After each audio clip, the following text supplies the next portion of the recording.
أعوذ بالله من الشيطان الرجيم بسم الله الرحمن الرحيم قالوا اطيرنا بك وبمن معك قال طائركم عند الله بل أنتم قوم تفتنون তাহারা বলে আমরা তোমাকে এবং তোমার সঙ্গী সাথীদিগকে বড়ই অলক্ষণে দেখিতেছি। তৈয়ারনা বিক, তিনি বলেন তোমাদের দুর্ভাগ্য আল্লাহর কাছে রহিয়াছে, কিছুই নয়, আসলে তোমাদের পরীক্ষা চলিতেছে।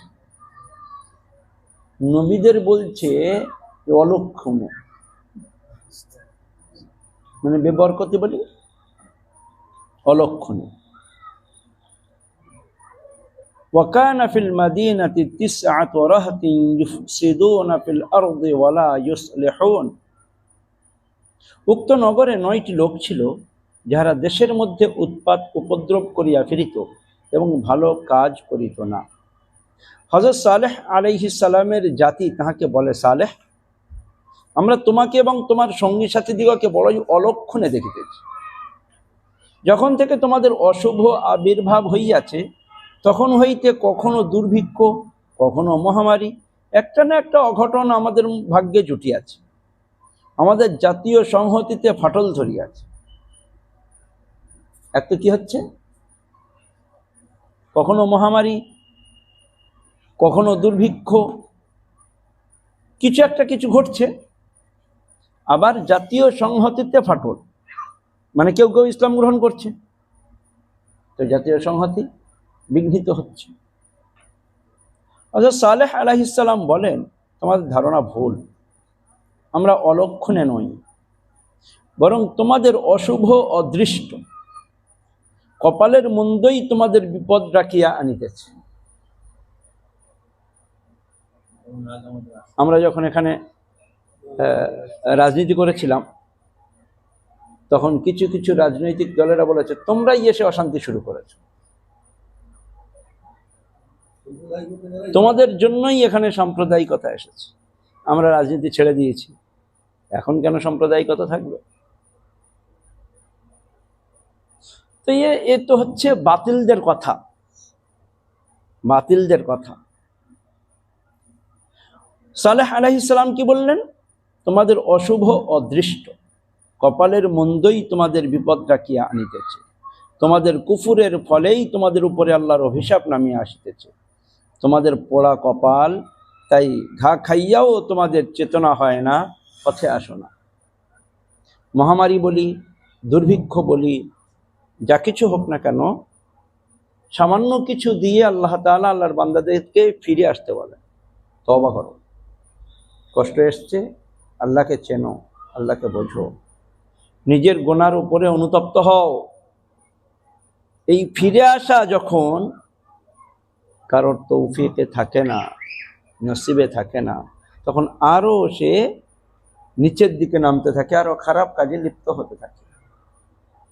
এই সূরাটার নাম হচ্ছে সূরা নামল। নামল শব্দের অর্থ হচ্ছে পিঁপড়ে, পিপীলিকা। আসলে সুলাইমান আলাইহিস সালামের ঘটনার মধ্যে ওই পিঁপড়ের কথা এসছে। পিঁপড়ের জাতি মানুষের মতো এরা নিজেদের মধ্যে হুকুমত কায়েম করে থাকে, সব কিছু ইন্তজাম করে থাকে। তো সেইভাবেই সতর্ক করেছিল। সেই জন্য সুলাইমান আলাইহিস সালাম যেহেতু জন্তু জানোয়ারের কথা বুঝতেন, পিঁপড়ের কথাও বুঝে নিয়েছিলেন, তাই এই সূরাটার নাম সূরা নামল। এখানে সুলাইমান আলাইহিস সালামের ঘটনা, বিলকিসের ঘটনা, এরপরে হযরতে সালেহ লূত আলাইহিস সালামের ঘটনাও আসে।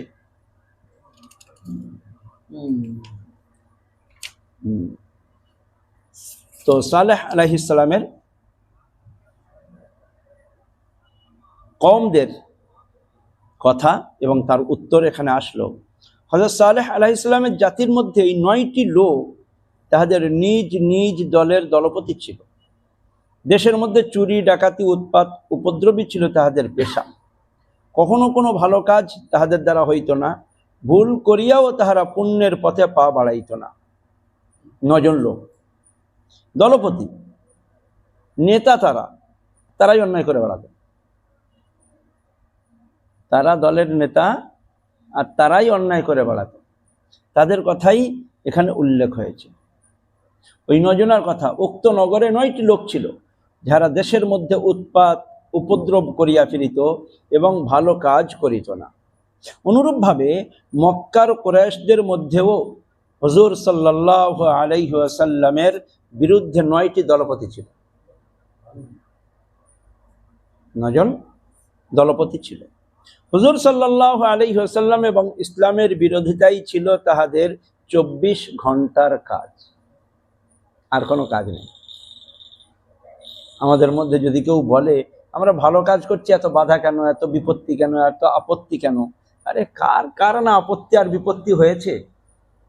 কোন নবীর আপত্তি আর বিপত্তি হয়নি? খুব কম নবী এরকম যাদের আপত্তি বিপত্তি হয়নি। তো সালেহ আলাইহিস সালাম, নূহ আলাইহিস সালামের সঙ্গে নবী করিম সাল্লাল্লাহু আলাইহি ওয়াসাল্লামের সাদৃশ্য। ওই জন্য কোনো কোনো জায়গায় আল্লাহ তাআলা বলছেন ইন্না আরসালনা নূহান, আমি নূহ আলাইহিস সালামের কাছে যেমন ওহী পাঠিয়েছি, তোমার কাছে তেমন ওহী পাঠিয়েছি। ইন্না ওয়াহাইনা ইলাইকা কামা আওহাইনা ইলা নূহিন ওয়ান নাবিয়্যিনা মিন বাদ। হযরত সালেহ আলাইহিস সালামের জাতির উক্ত নবরত্ন,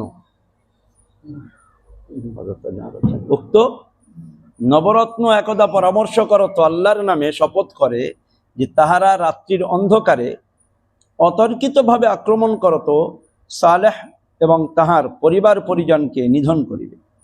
অতবার এ বিষয়ে তারা কিছুই জানে না বলিয়া সাফ বলিয়া দেবে।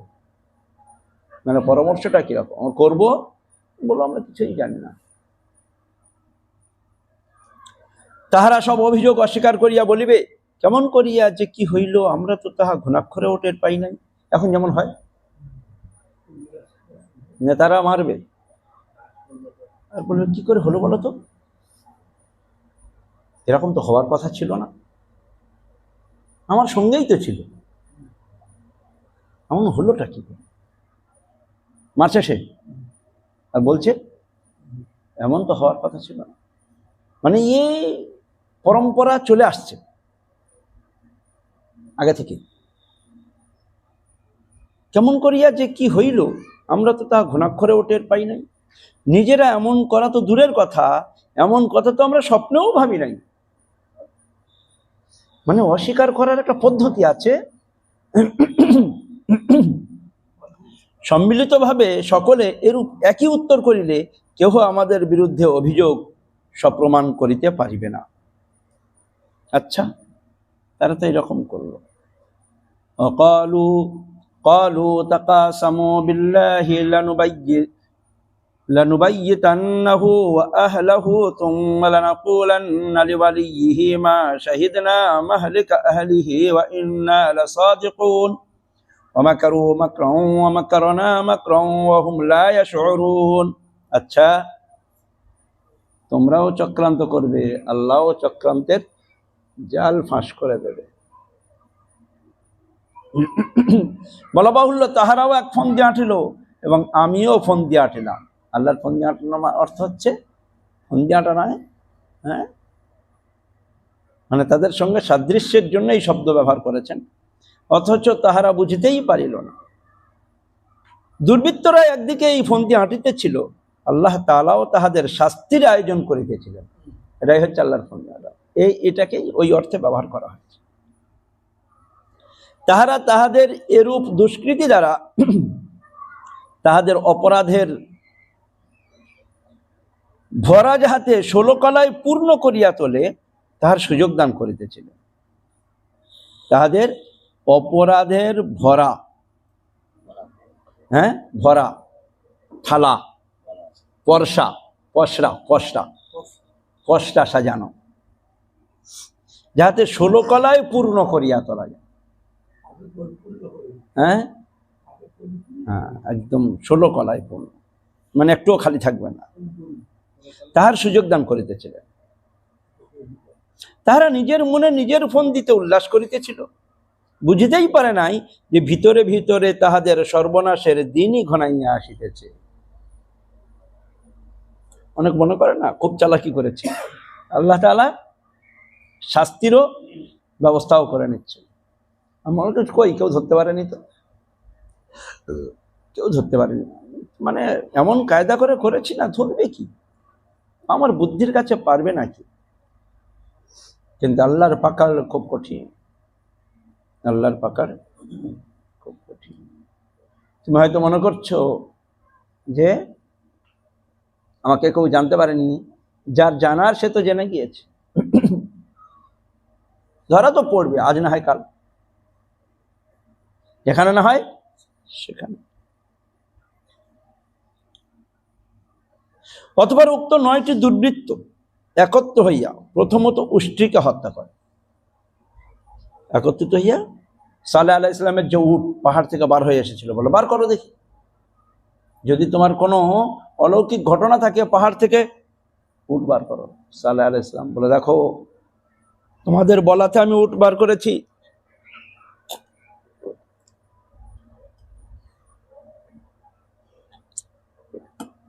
তোমরা যেন উটের সঙ্গে খারাপ ব্যবহার করো না।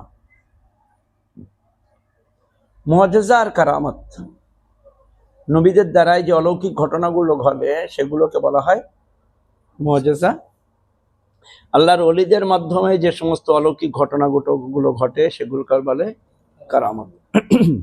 তাদের শক্তি নেই, আল্লাহ না করালে হবে না, আল্লাহ তাআলার ইচ্ছা অনুযায়ী ঘটে ওগুলো। তো ফানজুর কাইফা কানা আকিবাতু মাকরিহিম আন্না দাম্মারনাহুম ওয়া কওমাহুম আজমাইন। তাহাদের বেঈমানির ফলেই ওই দেখো তাহাদের ঘর বাড়ি ধসিয়া পড়িয়া আছে। যাহারা বুঝে তাহাদের পক্ষে ইহার মাঝে নিদর্শন রহিয়াছে, সন্দেহ নাই। এবং যাহারা ঈমান আনিয়াছিল, ভয় করিয়া চলিত, আমি তাহাদিগকে বাঁচাইয়া দিলাম।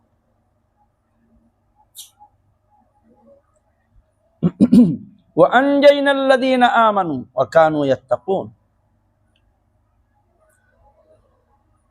উটকে তো হত্যা করলো। সালেহ আলাইহিস সালাম তখন তাহাদের বলেন, 3 দিনের মধ্যেই আল্লাহর আযাব তোমাদের উপরে পতিত হইতেছে, তোমরা নিজেদের দুষ্কৃতির পরিণাম ভোগের জন্য প্রস্তুত থাকো। তাহারা সিদ্ধান্ত নেয় যে আমরা যখন নিপাত যাইবই, তখন সময় থাকিতে সালেহকেও শেষ করিয়া যাই। হিম্মত না, সেই তো আমরা ধ্বংস হব যখন, তো সালেহকেও চ্যালেঞ্জ। কার সঙ্গে? আল্লাহর সঙ্গে চ্যালেঞ্জ। আল্লাহর সঙ্গে চ্যালেঞ্জ নিতে নেই। ইউরিদুনা লিইউতফিউ নূরাল্লাহি বিআফওয়াহিহিম, আল্লাহর নূরকে ফুঁক দিয়ে নিভিয়ে দেবে।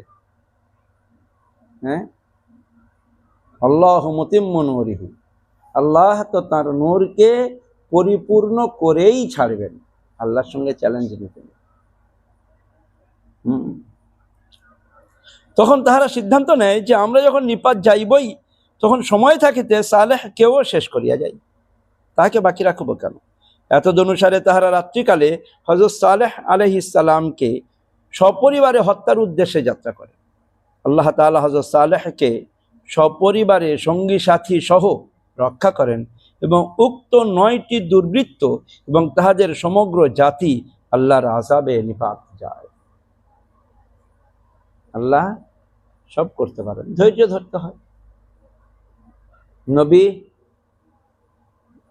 আর নবীদের পরে নেক মানুষদের কাজ নিজেকে বাঁচানো, আত্মীয় স্বজন, পাড়া প্রতিবেশী, যতদূর সম্ভব সমস্ত উম্মতের এই কাজ। প্রতিটা নবীর উম্মতরা কিন্তু দাওয়াতের কাজ করেছেন। অনেকে বলে না যে দাওয়াতের কাজ এই নবীর উম্মতের বৈশিষ্ট্য, না, সব নবীর উম্মতরা দাওয়াতের কাজ করেছেন। যারা সৎ কাজের আদেশ অসৎ কাজের নিষেধ করেনি, সেই নবীর উম্মতদের উপরে আযাব এসেছে। হ্যাঁ, ইহুদ, নাসারা, তাদের উপরে আযাব এসছে সৎ কাজের আদেশ অসৎ কাজে নিষেধ করেনি বলে। যারা চুপ ছিল, যারা প্রতিবাদ করেছে আর যারা করেছে, তিনটে দল হয়েছে। যারা প্রতিবাদ করেছে তারা তো বেঁচে গেছে, আর যারা প্রতিবাদ করেনি, চুপ ছিল, তারাও শাস্তি পেয়েছে। যারা অন্যায় করেছে করেছে, তারা তো শাস্তি পেয়েছে। তার মানে কি, সেই নবীর উম্মতদের উপরে দাওয়াত জরুরি ছিল, তুমি করোনি কেন? ওই জন্য এরকম বলা যে এই নবীর উম্মতের জন্য এটা বৈশিষ্ট্য না, এটা বৈশিষ্ট্য। হ্যাঁ, একটা বৈশিষ্ট্য কি, কিয়ামত পর্যন্ত এদের উপরে দায়িত্ব। অন্য নবীদের কিয়ামত পর্যন্ত সারা পৃথিবী ব্যাপী এই দায়িত্বটা ছিল না অন্য নবীদের।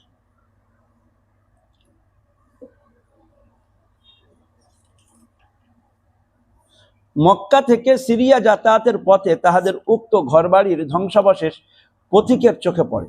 মক্কা থেকে সিরিয়া, মক্কাবাসীদিগকে তাই তৎপ্রতি ইঙ্গিত করিয়া বলা হইতেছে, উল্লেখিত ঘটনা সামুদ জাতির এই সর্বনাশের নিদর্শন আজও তোমরা সিরিয়া যাতায়াতের পথে দেখিতে পাইবে। সালেহ আলাইহিস সালামের জাতিকে সামুদ জাতি বলে, তোমরা এটা দেখতে পাবে। ওই জন্য শিক্ষা গ্রহণ করো, যখন কোনো জায়গায় আযাব আসে সেখান থেকে শিক্ষা গ্রহণ করা দরকার। আমাদের কখন কোনো জায়গায় আযাব আসলে, যে কোনো জিনিস, ঝড় হোক, তুফান হোক, ভূমিকম্প হোক, মহামারী হোক, এগুলো সব কি? আল্লাহর আযাব। এই জন্য এর থেকে কি করা দরকার? শিক্ষা গ্রহণ করা দরকার, মজা নেওয়া নয়। হ্যাঁ, তার জন্য কি দরকার? শিক্ষা গ্রহণ করা দরকার। কোনো জায়গা ভেসে গেল, আমরা সেখানে বেড়াতে যাচ্ছি, চল দেখে আসি, নদীর ভাঙন দেখে আসি, ডুবে গেছে দেখে আসি, ভূমিকম্প হয়েছে দেখে আসি না? হ্যাঁ, যদি সেখানে কিছু উপকার করতে যাওয়া হয়, রিলিফের কাজ করতে যাওয়া, তার ব্যাপার ভালো।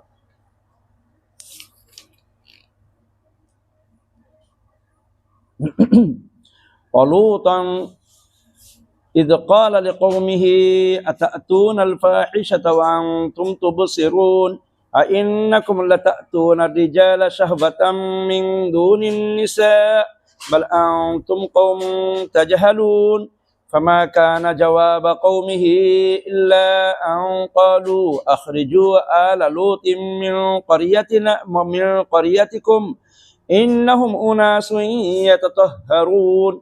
লূত যখন তাহার জাতিকে বলেন, তোমরা কি অশ্লীল কাজ করিতেছ অথচ তোমরা দেখিতে পাইতেছ না? অশ্লীল কাজ লূত আলাইহিস সালাম থেকে শুরু হয়। লূত আলাইহিস সালামের কওম থেকে আগে ছিল না এই কাজ। মানে লাওয়াতাত যেটাকে বলা হয়, পুরুষে পুরুষের সম্পর্ক, মহিলা মহিলার সম্পর্ক, মহিলা মহিলার সম্পর্কেও লাওয়াতাত বলা হয়, হারাম। পুরুষে পুরুষের সম্পর্কও, যেটা বিভিন্ন দেশের আইন বা সংবিধান বৈধ করেছে অনেক ক্ষেত্রে, প্রকৃতির খেলাফ। আল্লাহ যে জন্য পুরুষ আর মহিলাকে সৃষ্টি করেছেন তার উল্টো। ওই জন্য প্রকৃতির বিরুদ্ধে লড়াই। আল্লাহ তাআলা নসল বা বংশ বা দুনিয়া বাকি রাখার জন্য একটা সিস্টেম তৈরি করেছেন, তার বিরুদ্ধে। পুরুষে পুরুষের সম্পর্ক বলে না, এখন পুরুষে পুরুষে বিয়ে, মহিলা মহিলা বিয়ে, অন্যায় কথা। আল্লাহর কুদরত এবং রহমতের অপার মহিমা কে বুঝিতে পারে? যে ব্যাপক আযাবে সম্পূর্ণ সামুদ জাতি ধ্বংস হইল, আল্লাহ তাআলা হযরত সালেহ এবং তাহার সঙ্গী ইমানদার দিগকে তাহা হইতে রক্ষা করিয়া আনিলেন। বাছিয়া বাছিয়া শুধু কাফিরদের উপরই আল্লাহর গজব পড়িল, মুমিনরা বেমালুম রক্ষা পাইয়া গেল।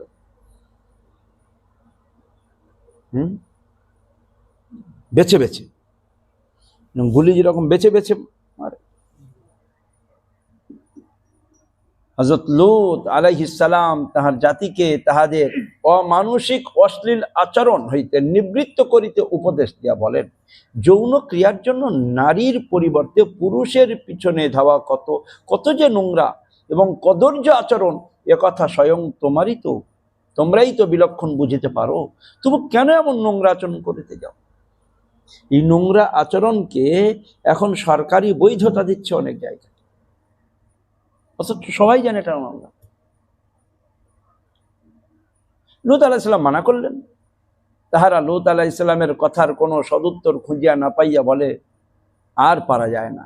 লূত এবং তাহার সঙ্গী সাথীদের এই সাধুতা, পবিত্রতার অভিনয় আর সহ্য হয় না, ইহাদিগকে শহর থেকে বাহির করিয়া দাও। হ্যাঁ, এখন যেমন কেউ যদি মনে করে যে আমি সুদ খাবো না, ঘুষ খাবো না, ফাঁকি দেবো না, হ্যাঁ, মিথ্যা বলবো না, হ্যাঁ, ও বাবা বিরাট সাধু, এরকম ভাবে টিটকিট করে না। ওজনে ফাঁকি দেবো না, ওজনে ফাঁকি, আর জাকাত না দেওয়া, ওজনে ফাঁকি, জাকাত না দেওয়া, আর ব্যভিচারের মধ্যে লিপ্ত হয়ে যাওয়া, তিনটে কারণে দুর্ভিক্ষ অনাবৃষ্টি দেখা দেয়। দুর্ভিক্ষ দেখা দেয়, অনাবৃষ্টি দেখা দেয়। মানুষ যদি জাকাতের কথা বলে, হ্যাঁ, যদি বলে ওজনে ওজনে কম বেশি করো না গো, নেওয়ার সময় বেশি আর দেওয়ার সময় কম, আল্লাহ তাআলা ঘোষণা করছেন ওয়াইলুল লিল মুতাফফিফিন আল্লাযীনা ইযা ইক্তালু আলান নাসি ইস্তাওফুন, নেবে পুরো, ওয়া ইযা কালুহুম আও ওয়াজানুহুম ইখসিরুন, যখন দেবে তখন কম, নেবে বেশি আর দেবে কম, ওই জন্য তাদের জন্য খারাপই। আর এটাই যেন এখন যেমন যেমন সব ক্ষেত্রে, যারা ধরো মানে রেডিমেড পোশাক তৈরি করে, নিচ্ছি 32 সাইজের পয়সা, হাফ ইঞ্চি ছোট করে দিচ্ছি সাইজ ছাড়া, তো নিচ্ছি পুরো, ইয়াক্তালু আলান নাস ইস্তাওফুন, পুরো পয়সা নিচ্ছি, ওয়া ইযা কালুহুম আও ওয়াজানুহুম, মানে এইরকম মেপে দাও বা দাঁড়ি পাল্লায় দাও, ইখসিরুন। তো দুটোই ক্ষেত্র, যদি তুমি মানা করো, বলো, ওগুলো সব চলে না। এখন এখনকার সমাজে ব্যবসা বাণিজ্য করতে গেলে ওসব করতে হবে, বলে না, না কিছু করতে পারবে না, ওরকম করার দরকার নেই, হারাম জিনিস টেকে না। হারাম মাল মানে গোদাপা, গোদাপা জানো, মানে যে পায় এমনি ফুলে গিয়েছে, ও পায়ে শক্তি আছে? হারাম মালেও শক্তি নেই, হারাম খাবারেও শক্তি নেই, হারাম কাজেও কোনো সুকুন নেই। যারা ব্যভিচারে লিপ্ত, মদে লিপ্ত, সুদে লিপ্ত, ঘুষে লিপ্ত, কোনোদিন সুকুনের মধ্যে নেই, শান্তির মধ্যে নেই, পেরেশান পেরেশান।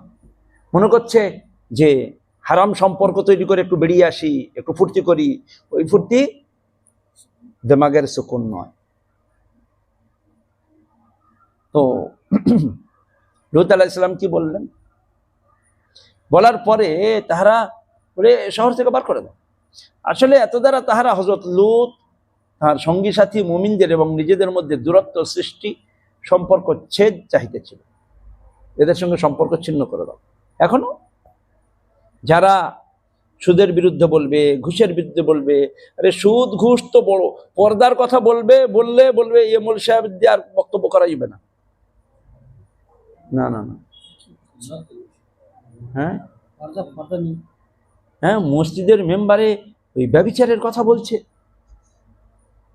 কত অন্যায় কথা বলছিলেন, না এতে আর করা। তারাও চাচ্ছিল যে এই যারা এই সমস্ত কথা বলে এদের সঙ্গে সম্পর্ক ছিন্ন করা ভালো। আল্লাহর আযাবে তাহাই ঘটল।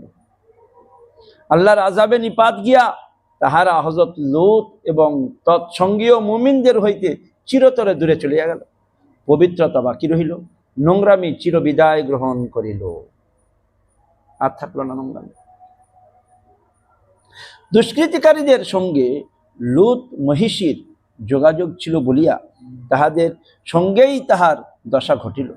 লূত মহিষী মানে লূত আলাইহিস সালামের স্ত্রী, ওই দুষ্কৃতিকারীদের সঙ্গে সম্পর্ক ছিল, সম্পর্ক ছিল মানে মহিষী, সম্পর্ক ছিল মানে কোনো পুরুষ মেহমান আসলে লূত আলাইহিস সালামের স্ত্রী খবর দিত, এই ভালো দেখতে একজন এসছে, গ্রামের ওই সমস্ত দুর্বৃত্তদের কাছে খবর দিতেন। তিনিও ধ্বংস হয়ে গেলেন, কুসঙ্গ হেতু সেও নিপাত গেল। এই জন্য সৎসঙ্গ, সৎসঙ্গ, কুসঙ্গ হলেই খারাপ রাস্তায় নিয়ে যাবে।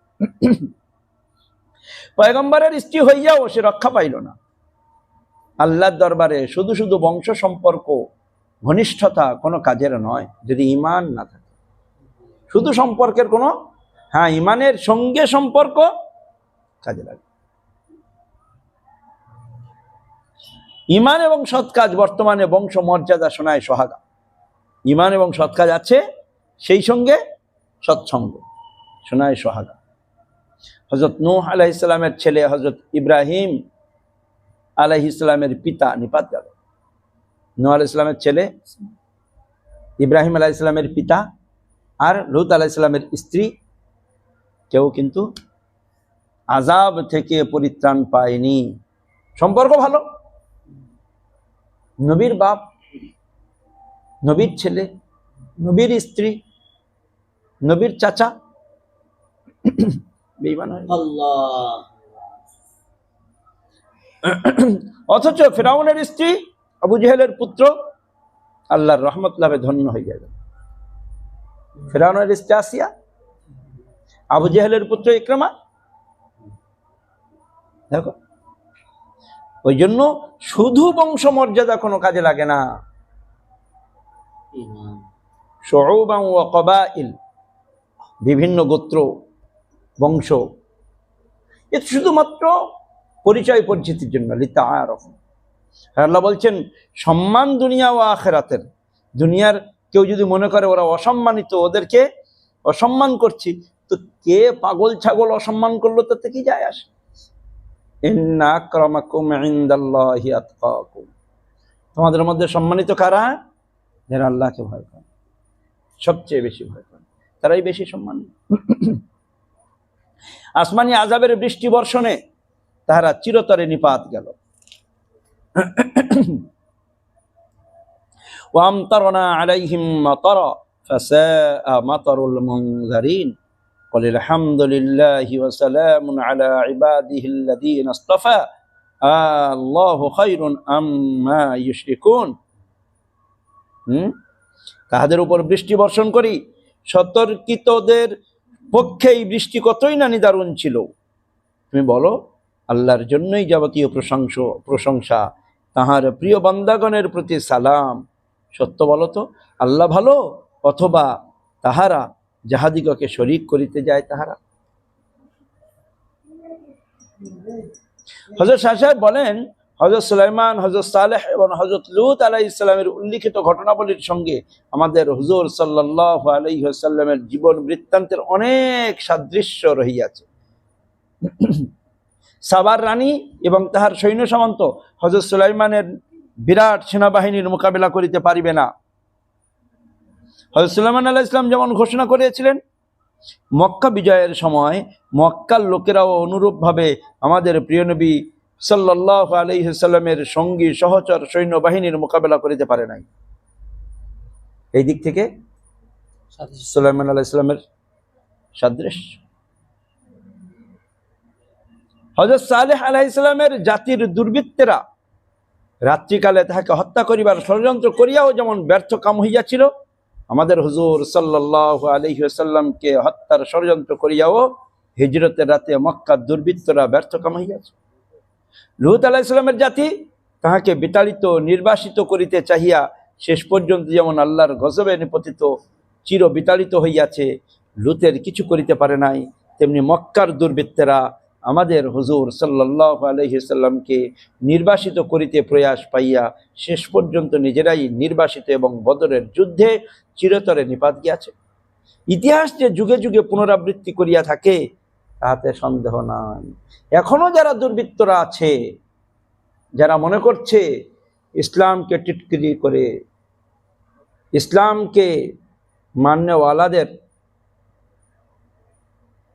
শেষ করে দিয়ে, অপদস্থ করে, পিছনে ফেলে রেখে তারা সফল কাম হবে না, কিছুক্ষণের। উপরে উল্লেখিত ঘটনাবলিতে আল্লাহর জ্ঞান, কুদরত প্রভৃতি গুণরাজির যে মহিমা প্রকাশ পাইয়াছে, তার জন্য বর্তমান আয়াত তাহার প্রশংসা কীর্তন এবং উল্লেখিত মহাত্মা পুণ্যাত্মাদের প্রতি সালাম প্রেরণের নির্দেশই দান করিতেছে বলিয়া কোন কোন তফসিরকার মন্তব্য করিয়াছেন। কেউ কেউ আবার বলেন, ইহা আসলে তাওহীদ সংক্রান্ত আসন্ন বর্ণনার উপক্রমণিকা মাত্র, কেননা আল্লাহু খায়রুন আম্মা ইউশরিকুন আয়াতটি হইতে তাওহীদ প্রসঙ্গেই আলোচনা রহিয়াছে। শাহ সাহেব বলেন, আল্লাহর প্রশংসা কীর্তন এবং পয়গম্বরের প্রতি সালাম প্রেরণ করত বক্তব্য আরম্ভ করিবার পরোক্ষ নির্দেশও বর্তমান আয়াতটি দান করিতেছে। আল্লাহর প্রশংসা, পয়গম্বরের প্রতি সালাম। এখানে যেমন কুল আলহামদুলিল্লাহি ওয়া সালামুন আলা ইবাদিহিল্লাযীনা ইসতাফা, আমরা অনেক সময় পড়ি না আলহামদুলিল্লাহ, আলহামদুলিল্লাহ,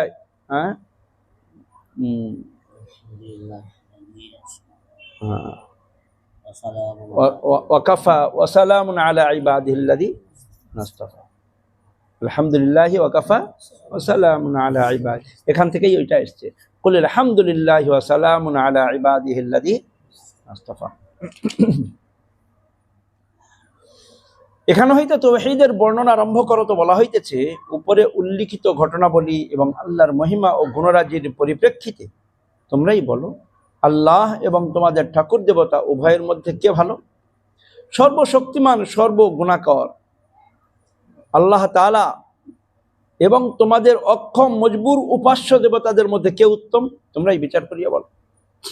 এত সমস্ত পরিষ্কার সুস্পষ্ট নিদর্শনাদি সত্ত্বেও যদি তোমরা সঠিক সিদ্ধান্ত গ্রহণ করিতে না পারো, তবে আরো বিশদভাবে বলিতেছি, শুনো। আল্লাহ তাআলার বয়ান এরপরে কুড়িপারা শুরু হবে এবং সেখান থেকে বিশদ বর্ণনা আসছে ইনশাআল্লাহ।